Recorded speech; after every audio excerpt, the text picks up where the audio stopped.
وہ یہ ہے کہ بھئی عالمی سطح پر، قومی سطح پر شعائر جو ہیں، جو ہماری عظمت کی علامات ہیں،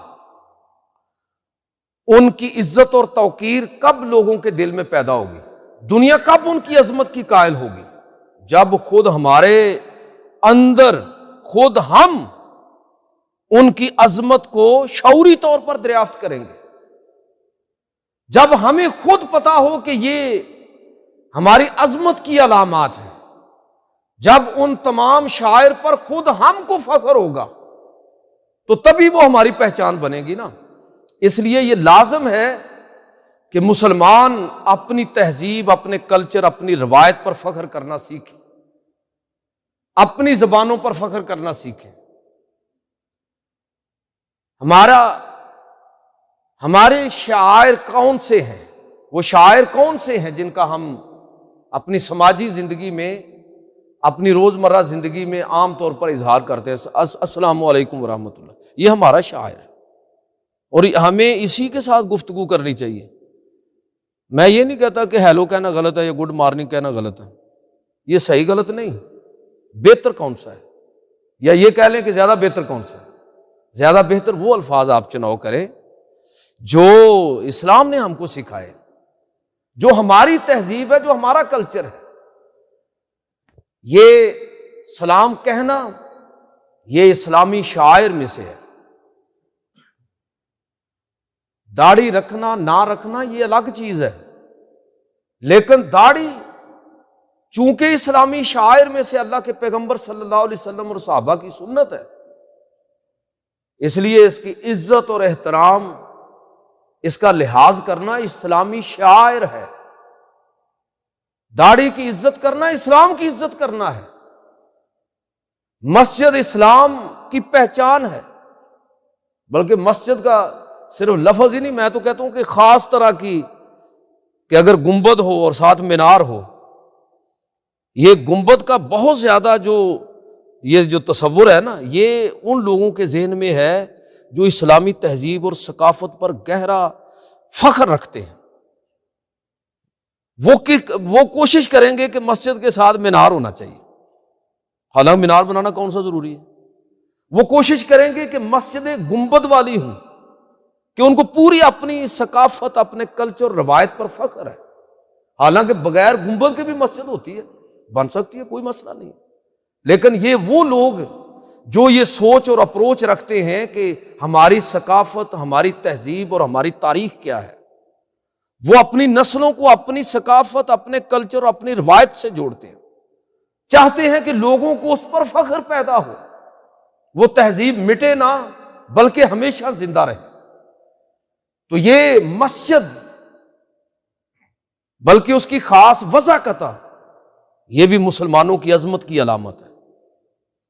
مکہ مکرمہ اور مدینہ منورہ شہر ہماری پہچان ہے، ان کی عزت اور حرمت شاعر اللہ میں سے ہے۔ یہ حج اور عمرے اور اس کے اندر جتنی عبادات ہیں، یہ قربانی جانور ہی ہے نا ایک، لیکن یہ ہے کہ جب وہ جانور قربانی کے لیے آپ خرید لیتے ہیں تو سورہ حج کو پڑھی، اللہ رب العزت فرماتا ہے کہ وَالْبُدْنَ جَعَلْنَاهَا لَكُم مِّن شَعَائِرِ اللَّهِ، کہ یہ جو اونٹ جانور تم نے خریدا قربانی کے لیے، یہ اللہ کی علامتوں اور نشانیوں میں سے ہے، اور اللہ نے اس میں تمہارے لیے خیر رکھ دی ہے۔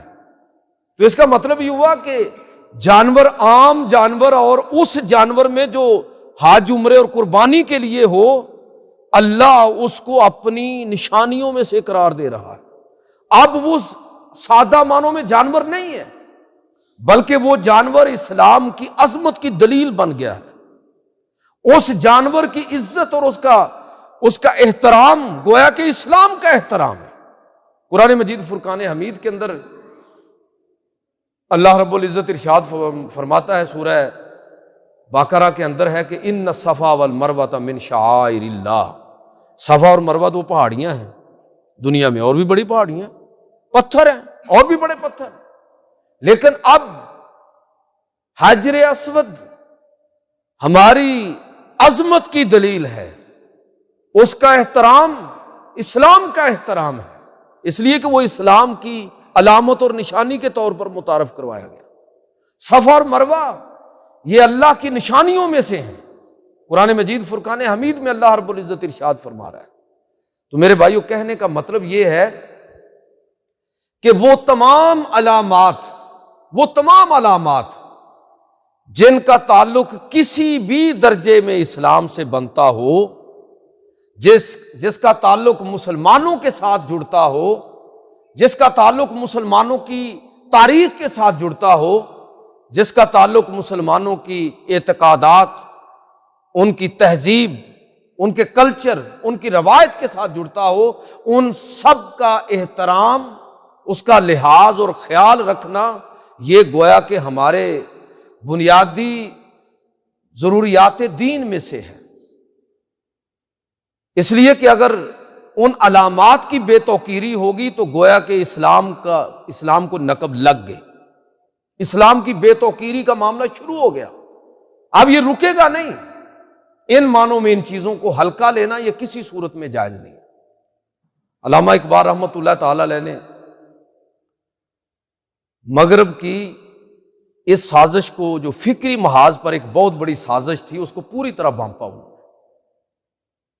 کہ صلیبی جنگوں میں تو یورپ اور مغرب کامیاب نہیں ہو سکا، اور بعد میں بھی بظاہر عثمانی خلافت ختم بھی ہوگی، لیکن مسلمانوں کی جو تڑپ اور اٹھان ہے وہ بتا رہی تھی کہ یہ دبیں گے نہیں زیادہ دیر تک۔ علامہ اقبال رحمۃ اللہ تعالی نے مغرب میں پڑھا، مغرب کو سمجھا، مغرب کے فکر و فلسفہ کو پہچانا انہوں نے، اور لوگوں کو بتایا کہ اب ان کی اسٹریٹجی سمجھو، یہ لوگ تمہیں فکری محاذ پر شکست دینا چاہتے ہیں۔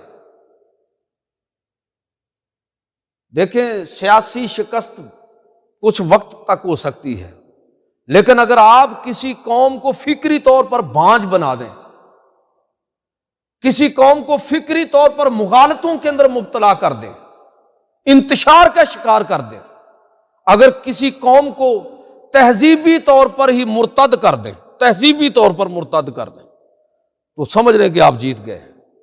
یہ وہ سازش ہے جو مغرب کے اندر اسلام کے خلاف پیرلل سیاسی اور اس کے بعد فکری محاذ پر ہوئی۔ مسلمانوں کے اندر اس طرح کے خیالات پیدا کیے گئے، مسلمانوں کو ان کی تاریخ اس انداز میں ان لوگوں نے پڑھائی، تفصیلات میں میں جاؤں گے نہیں، کہ خود ہماری تاریخ کو مغرب نے کس طرح لکھا، اور انہی کی لکھی ہوئی اپنی تاریخ، انہی کی لکھی ہوئی ہم پڑھ رہے ہیں۔ قرآن پر انہوں نے لکھا، سیرت پر انہوں نے لکھا، تاریخ پر انہوں نے لکھا۔ پیچھے اس موضوع پر گفتگو ہو چکی ہے، اس کی تفصیلات میں نہیں جاؤں گا۔ کہنے کا مطلب یہ ہے کہ علامہ اقبال اس سازش کو بہت اچھی طرح سمجھتے تھے کہ اسلام اور شعائر اسلام کے بارے میں جس طرح مسلمانوں کے اندر غلط فہمیاں اور بے توقیری اور ہلکا پن پیدا کیا جا رہا ہے، اس کا آخری نتیجہ کیا نکلے گا؟ تہذیبی ارتداد کی صورت میں لوگوں کو فخر ختم ہو جائے گا اسلام پر۔ اسی لیے اقبال نے کہا تھا، افاقہ کا جو موت سے ڈرتا نہیں ذرا، روح محمد اس کے بدن سے نکال دو، فکر عرب کو دے کے فرنگی تخیلات، اسلام کو حجاز و یمن سے نکال دو۔ بس یہی ایک طریقہ ہے کہ اہل حرم سے ان کی روایات چھین لو، آہو کو مرغزار خوتن سے نکال دو۔